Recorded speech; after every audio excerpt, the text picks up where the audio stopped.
T20 series పోయింది. ఇప్పుడు ODI. ఈ ఓడిఐ సిరీస్ కూడా ఓడిపోయే ఛాన్సెస్ ఉన్నాయి. ఎందుకు చెప్తాను. ఫస్ట్ సబ్స్క్రైబ్ చేసుకో.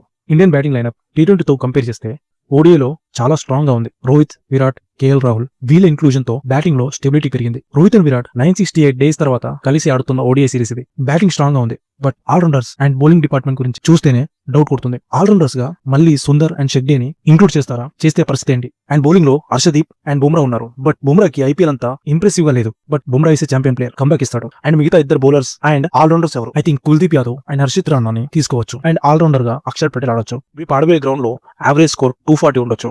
లో స్కోరింగ్ గేమ్ బౌలర్స్ కి ఫేవర్ గా ఉంటుంది. And mostly overcast conditions ఉంటాయి. రేపటి మ్యాచ్ మొత్తం బౌలింగ్ డిపార్ట్మెంట్ మీద డిపెండ్ అయి ఉంటుంది. బౌలింగ్ కరెక్ట్ లేకపోతే ఓడిపోవడం తప్పదు. రేపు ఇండియా మేబీ ఈ టీమ్ తో ఆడొచ్చు. ఓపెనర్స్ గా Gill and Rohit, next Virat Kohli, Shreyas Iyer, KL Rahul, Ishan Kishan.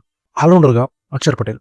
And bowlers గా బుమ్రా, హర్షదీప్, కుల్దీప్, హర్షిత్ రాణా ఆడొచ్చు. మీ ఒపీనియన్ కూడా కామెంట్ చేయండి. వీడియో నచ్చితే లైక్ చేసి సబ్స్క్రైబ్ చేసుకోండి. Thank you.